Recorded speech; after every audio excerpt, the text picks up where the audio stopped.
You're live. Okay, good morning, everybody. Welcome to Matt Rhodes Live, and I hope today will be the beginning of a journey that we'll all be taking together. I've always found that the best discussion starts with good questions, and maybe sometimes, we don't have to end up with answers or a fixed place, in in this discussion, but maybe we ask more questions and we get to an arrival place that we both feel comfortable with. And by that, I simply mean that this is not the purpose. The purpose of this program is not to bring about more arguing and more dissension and more debate of any kind like that. The idea here is that we have to start asking ourselves maybe questions that existed before, but they don't exist now because we're so focused on finding the answer. We're so focused on being right in the media and in social media as well, that maybe we start asking ourselves the things that are around us, about the things that are around us and what we can do about them. And the answer might be easier than we think. So there is a lot of discussion going on about what's happening with the government, what it's doing, why it's doing it. There's conspiracies everywhere. There's talk of globalists who are trying to control all of mankind. There's people from varying socioeconomic settings that have millions of theories as to what is happening around us. But we here, individuals, and if you come to this show, you're going to have to look at yourself, and that every conversation about what we do externally to us has to happen within ourselves. There's no wars in the universe if there's not already a war inside of man's hearts. We have to talk about our place in the universe. We have to talk about what is our role, what is our who are we, why are we here, and sometimes we're not willing to have that discussion. Early philosophers, and if I can get that slide up, early philosophers oftentimes, and I'm not saying all of the universe, but in the Western world, and that's what we're going to be talking about is in the Western world, talked about the problems of man, his nature to the deities around him, his place in the universe, how he should relate to the deity, why was he here? Why was he created? And so these were simple questions. And, we, from these questions, early man began discussing things about, well, what kind of governmental systems will work for everybody? From Plato to Thomas Aquinas, to Calvin, to Luther, and to, John Stuart Mills, and to the founders that founded our country in America here, that we had this giant discussion. This discussion was going on about, what governmental systems would best be suited for man, how he should conduct himself, how he should relate to the world around him. And so it was a simple discussion because we could unite under that. We could unite under what was the best way that man can conduct themselves. And so, but something really happened, and this is what I call the second shock wave. We're going to go back in time after this show and talk about the first shock wave. But the shock wave that happened in 1859 was the publishing of Darwin's Origin of Species. And it was at that point that man began to see himself as a problem. We no longer talked about the problems of man, but man became a problem. And this was a massive psychical shift in all of Western thinking, because now man was just part of, a community of animals, which the Indians, American Indians were always comfortable with that. But because, Western thought, through biblical mistranslations, man continued always to put himself at the center of the universe. And maybe he never should have been there in the first place, at least if God is creator of all things. And if you believe in a deity and in the biblical sense of the word, God is the creator of everything out of nothing. His what we know about him is so infinitesimally small. So in a sense, we are insignificant. And this is what what has happened. The shift now is that the only thing we've been left with is that man is insignificant. Man is nothing. Man is a problem because man is destroying the planet, man is destroying each other. And so the sins of man have become, the center of attention for a very, very long time, and as they should be. The So because of this shift, because of how human beings have begun to have a different discussion about man, the fact that he has no soul, he was detached from the cosmos. Man, for the first time, no longer, saw himself. Oh, I have a soul. I have a higher purpose. I have an experience with the Creator that I'm going to be part of. He didn't. He was now a problem, and and so instead of the discussion being about man's eternal destiny, his soul, the problems with his soul, and how his moral value, we no longer talked about that. We're going to talk about the discussion became about man, how he was affecting nature and what he was doing.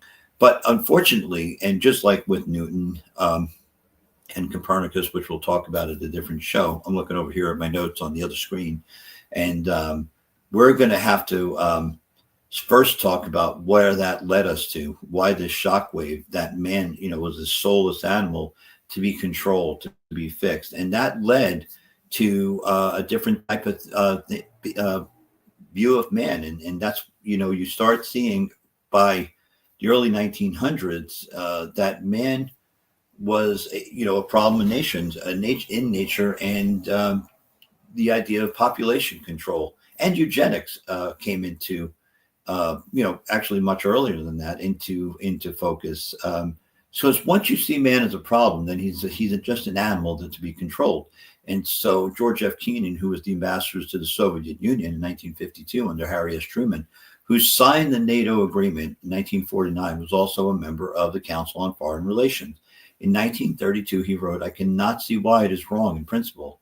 We have a group of more or less inferior races. No amount of education and discipline can effectively improve conditions as long as we allow the unfit to breed copiously and to preserve their young. If I had my way," he said, this is the head of a very major organization that most nations in the world are part of.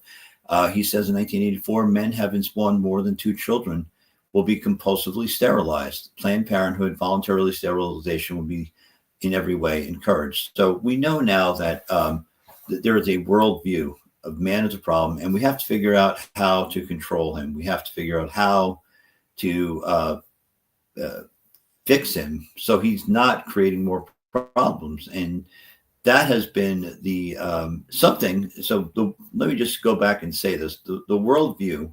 There are people, they want the control. They want to live in tiny little habit trails, apartments. They're very comfortable with that. They're very comfortable with a government that will fix and maintain everything for them. Give them a place to shop, give them a place to buy food that's convenient, give them some shows to watch, whatever, TV, sports, it doesn't matter. And these people will be very content with a government that will be able to control their lives from where they live to what they buy and how they view everything. They to their very thoughts about race and religion and stuff. So there's this giant homogenization of mankind from a very large group of people, and this is sort of where we're heading. But so how do we stave that off? How do we stop this worldview from taking place? Well, the founders of the United States, particularly they call the founding fathers. One of them said that our government is not made for for an immoral or unrighteous people. It's not made for the government of anybody else. But let me go back a second, and I'm getting ahead of myself. But when we start, as soon as we see, Charles Darwin's, Origin of Species take place, it becomes a worldwide belief very, very quickly that man is just an expendable creature. He's expendable. And the entire 19th century, is the history of democide. So, in the past, nations would war with each other over land and resources, but we don't have to do that anymore. We can actually just kill our own people. And this way, it's cheaper. You don't have to go somewhere on a boat or a plane or something like that. You can just extinguish your own people. And as late as in American history, with the North American Indians, we declared them unfit. We didn't want to share our land with them, and so we just killed them. Same thing with the Civil War. The horror of it was that to free people, we had others within that. That effort to free the American slave. We thought, well, it's okay now because these other people were so evil. We're just gonna kill every man, woman, and child, people that were non-combatants, and that was in United States history. And so we, as Americans, in the Western world, have become very comfortable with killing people, with marginalizing them, setting them aside, and controlling them. And so this is where we are at. We have to acknowledge that governments in general have not been good for people. And so what do we do about it? We have to ask ourselves what the next step is. But we can't deny that human beings, when faced with two things, the fact that they don't believe that you have a soul or that they are accountable to a creator in the afterlife. So you have this removal of men from the cosmos. What becomes of government in the absence of a worldview that sees people as no more than animals, and then people that see themselves as no more than animals? We have a large federal bank it's a private bank. We use their money, and we're taxed to death on it when we get it. It's not even real money. It's not even an expression of wealth, and it's the expression of a promise of wealth. And when we look at when we're done being taxed to death, we go to their shopping centers, to these bankers, their shopping centers, Vanguard, BlackRock, and we spend whatever little money we have left of that, because our worldview has become that we are a consumer, we are an animal, we are an economic variable. And so we have to change that worldview. And in doing that, what's going to happen is we're going to have different discussions with each other. What's going to happen with the universe? What's going to happen with our towns? What's going to happen with America? It's not going to be a good result if we don't start seeing each other, our country, as something more than just an economic variable for a banker. And so hopefully, at some point in time, we'll realize that there's going to be a cross-pollination of philosophies and values. I want to go back to the idea of this idea of people, not having a value for each other. And this is in American history. We talk about Margaret Sanger was a good example where she systematically wanted to exterminate Negroes within the African community, and she used pastors to push this idea. And so right in the middle of man discovering, and it was a very early thing, 1859 to 1939 is not that long of a period of time. We think it is, but it's not. In our historical conscience, it's not at all. And so right away in America, we have this woman who believes that certain people should be sterilized. And you can read G.K. Chesterton's Eugenics and other stories about this movement that was very big in America. Certain races were to be sterilized. Southern Italians is another good example. They were systematically sterilized because they were seen as unfit. So let me just summarize this here. There is an effort going on inside within our brains. How do I say this? We have adapted to this ethnic idea. No matter what we say we do, we have a tendency as human beings to devalue each other. From somebody calling people libtards to magtards from the Biden to the whatever spectrum in the political spectrum you stand on, we still demonize each other. And just recently, Hillary Clinton was saying, well, we have to be nicer to each other now. All of a sudden, when she was the one that spent, I don't know how much time calling, Trump supporters deplorable, and was interesting because he had his own way of inflaming hatred towards the left as well. He spent, even when he had stadiums full of 75,000 people, Trump still never stopped the narrative of them versus us, narrative that never stopped. So, in my opinion, that has to stop. And if somebody like Hillary Clinton is doing it or Donald Trump, you could bet your bottom dollar that they're doing it for political reasons. They want to resell themselves, they want to rebrand themselves. But how are we looking at each other, and what kind of conversations are you able to have with people that you know in your community? Are you still wearing the jerseys, the red and the blue? Are you still afraid to talk about God? Are you still afraid to talk about what you can do with one another in your community to do what's necessary to feed the poor, to house the hungry? If we can't at least have that discussion, maybe we shouldn't be discussing anything else for that matter. I mean, do we even know what our identity as a country when we say it's okay to kill people overseas for some financial interest, and we don't have money and housing for the people in our own neighborhood? So the answer, the idea that one political party wants to fix anything is not possible. What's going to happen is we're going to have to fix it. We're going to have difficult discussions. And I don't want to use stupid terms like reaching across the aisle. That's stupid. We're human beings. We all have the same idea and value. Nobody wants to see the poor suffer. Nobody wants to see anybody suffer. Not anybody, unless a person is an animal, like people like Margaret Sanger, or people like, the man that I just mentioned, George F. Keenan, people like that, people in the United Nations who create problems and then come up with solutions to fix them. So anyway, the shockwave is that man sees himself as an animal. He doesn't have a way of any longer attaching himself to the cosmos. He doubts, even the average Christian doubts, the idea of Darwinism and evolution is in everybody's minds all the time.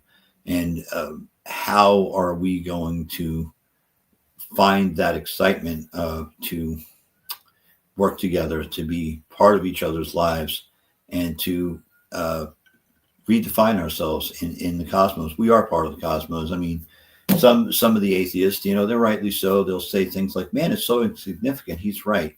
But that should be the worldview. We are insignificant. We're so insignificant that we should never think so boldly about ourselves that we think that we deserve some sort of special privilege or special class treatment. So that's my rant for today. That's my opening volley. I hope that you guys stay with me, get used to me working on camera and talking to you all. I hope that you become part of a longer discussion that we're going to have, because the discussion that's happening on TV and on social media is partisan. It's tribal, it's divisional, and it's not helping us, and it's not going to solve we got to go looking back to the problems of man. And we can't look to large organizations who want to prop themselves as oligarchical, cage keepers, like in Planet of the Apes. That's how these guys see themselves. They have rules for themselves. They want to live at a certain level, and they want the rest of us to be happy with living with nothing. And they've stolen what's very, very possible if the government would just leave us alone for a while to learn how to have a conversation with each other without being at each other's throats. So anyway, I look forward to talking to you the next time, and I appreciate your patience, and have a great day. Thank you.